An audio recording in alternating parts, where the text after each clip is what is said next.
Capítulo 30. A perplexidade refletida no rosto de André comoveu o coração de Susana, que tinha pouco tempo para salvá-lo. Se quisesse livrá-lo de tudo aquilo, precisava ser rápida, contar a história independente do estado emocional de seu irmão. André, me dê o diário. Ele não ouviu, estava imóvel. André, por favor, me dê o diário.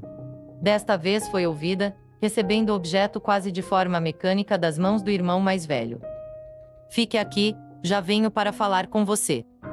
Ela não precisava mandar ele ficar ali, simplesmente não tinha reação, não sabia como viver dali para frente. Ele tentava pensar no que dizer, formar uma opinião sensata sobre o que lera. Ao mesmo tempo, uma exaustão emocional palpável o envolveu de forma sufocante. Estava cansado de segredos, descobertas, tramas, reviravoltas. Não era filho de Giuseppe, não era filho de Giuseppe, não era filho de Giuseppe. Repetia mentalmente para si mesmo, buscando uma reação que o fizesse sair do lugar. Sua mente ficou vazia, incapaz de raciocinar, e nem mesmo o toque do celular o despertou. Um dos policiais aguardava na porta, até que Susana chegou com o objeto misterioso. Entregue isto ao delegado Jerônimo, tem um presente para ele dentro desse diário. Um presente que precisa muito dele agora. Gustavo não compreendeu, todavia, recusou-se terminantemente a questionar, levando em conta as lágrimas nos olhos da mulher. Voltou ao quarto rapidamente, sentando-se na cama ao lado do irmão. Eu tinha 12 anos quando o primeiro abuso aconteceu, não passava de uma criança. Foram anos e anos passando por tudo aquilo, até que em determinado momento engravidei. André ainda estava sem fala, ouvia e processava cada palavra da irmã, tentando novamente formar uma opinião sobre aquilo também. No início eu ameacei contar tudo à nossa mãe, mas ele me calou, dizendo que ninguém acreditaria ou pior, me mataria. Hoje penso que talvez tivesse sido melhor eu deixar ele me matar, doeria menos. Eu passei mal com os remédios do aborto, sangrei muito e perdi a capacidade de ser mãe. Nossa mãe me acompanhou no hospital quando tive a hemorragia, me perguntando o que tinha acontecido comigo e eu contei André. Susana desatou a chorar copiosamente, imaginava que as lágrimas haviam secado e percebeu que estava errada. Mas por que você não me procurou, Susana? A fraqueza emocional ficou evidente em cada palavra, ainda assim, questionou, esperando que ela tivesse ouvido a pergunta. Aproveitei para contar a ela o que sabia sobre a morte do Andreus. Falei também da troca dos bebês e nós duas combinamos uma armadilha para prender o Giuseppe e fugirmos daqui. O plano era que encontrássemos o Giovanni na Itália dias depois do nosso plano ter dado certo. Eu ainda lembro da hora que ela me abraçou e me confortou, André, me chamando de princesa, dizendo que tudo ficaria bem, como se eu ainda fosse aquela criancinha que você viu crescer. Em total cumplicidade, os dois se abraçaram, cada um com os próprios pensamentos. Susana aceitou o conforto do irmão, embora soubesse que ele estava pior que ela. Não sei como ele descobriu, chamando o primeiro filho que teve com a Martina para participar do assassinato. Foi o imbecil do Diogo que esfaqueou a minha mãe. Ele pousa de crentezinho honrado, o filho dele até casou com a Laura, tem uma cara de sonso que enganou até o coitado do Giovanni.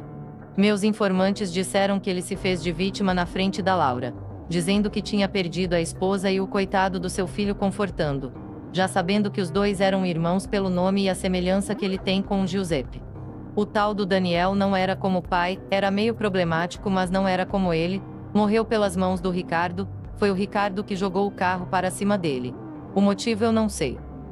No final das contas não tinha sido ninguém da família Greco, e sim o filho bastardo de Giuseppe.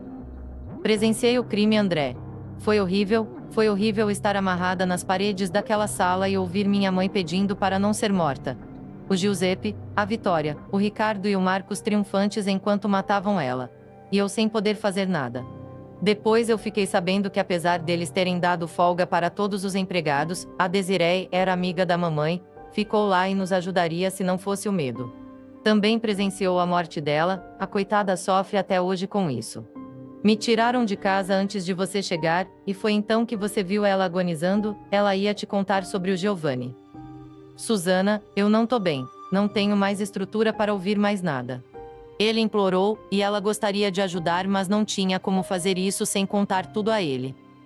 Eu tentei matar ele com arsênico. Ignorando completamente a súplica do irmão, Susana continuou. Ai meu Deus! André, calma, daqui a pouco eu te tiro daqui, eu tenho que terminar. O Marcos pode ser um criminoso da pior espécie, mas não é psicopata e se revoltou com a Vitória depois da morte do bebê deles. Antes disso, eu percebi que o Giovanni, a Laura e a Emily que eu podia não conhecer na época, mas sabia quem era estavam investigando, coloquei gente para seguir os três, avisando ao delegado e à polícia quando os informantes da Vitória fizeram a mesma coisa. Estou trabalhando para que a polícia pegue eles há muito tempo, pedi ao delegado, que até então não sabia ser o seu pai biológico, que preservasse minha identidade, só a Emily sabe que eu estou por trás disso, nos conhecemos há um mês. Vamos informando uma à outra como você está sendo monitorado 24 horas por mim e pela polícia. O primogênito de Giovanna não pode esconder o assombro, diante da constatação de que Emily estava por trás de tudo o tempo todo na companhia de sua irmã. Como conseguiu esconder isso dele? A Emily sabia? Sim, nos encontramos mês passado, eu percebi que vocês dois estavam criando um vínculo amoroso, então solicitei ao delegado que intermediasse esse encontro entre nós duas, precisava de ajuda para cuidar de você às escondidas. Aqueles homens que eu vi me seguindo durante a noite. André não concluiu a frase. Exatamente, fui eu que contratei. O Giuseppe não tem amor doente por você, ele tem o prazer de saber que pode te dominar como ele fez comigo e com a nossa mãe. Quando pensou que os responsáveis eram os inimigos dele na Itália, porque ele tem muito, tirou você da presidência para garantir sua vida. Eu me aproveitei da raiva do Marcos, contratei ele para amarrar todos os assassinos da nossa mãe juntos, incluindo o imbecil que esfaqueou ela, vou colocar fogo nessa casa com todos dentro, inclusive eu. Ele nem imagina, mas está cavando a própria sepultura, achando que eu só vou ajudar ele a se vingar do meu pai e da Vitória. Eu vou morrer, porque não dá mais, mas vou levar um por um junto comigo, aproveitando para vingar você, a Carolina, o Andreus e a outra multidão de pessoas que ele matou que nem dá para listar. A convicção palpável nos olhos da irmã despertou André, precisava impedi-la de cometer aquele crime contra si mesma. Susana, por Deus, não faça isso. Começou a conversar com a irmã no idioma deles. Aquilo era um assunto que precisava ser falado sem o esforço da língua portuguesa da parte dela, que não falava muito corretamente o brasileiro. André, não dá mais. Em prantos, ela tentou dizer. Susana, você é jovem, bonita, tem toda uma vida pela frente, não estrague sua vida com isso. Eu já estou estragada, André, eu não posso mais ter filhos, estou imunda por dentro, homem nenhum vai me querer e eu não vou querer homem nenhum mais também. Acabou, minha única preocupação é você agora. Susana, me deixa cuidar de você, eu te prometo que vai ficar tudo bem. Nós entregamos eles à polícia e eu cuido de você pelo resto da minha vida.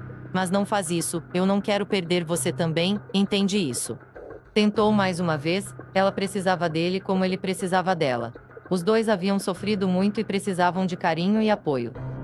Não fala isso, André, ela também falou isso e morreu. Se eu não der cabo da vida deles agora, ele vai ficar impune de novo, não tem cadeia no mundo que segura esse homem.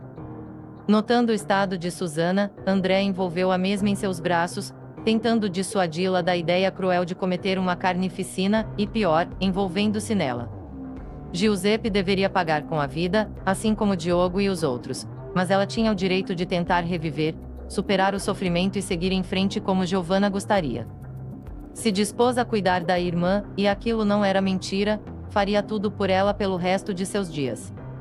Mas também pensou na mãe, no que Giovanna lhe pediria se estivesse viva, olhando para os dois dentro daquele quarto. Susana chorou como uma criança nos braços do irmão, que embora não estivesse nada bem, priorizaria ela até a prisão de Giuseppe. Muito comovente essa cena, vou até chorar. Armado, Giuseppe entrou no quarto, trancando a porta.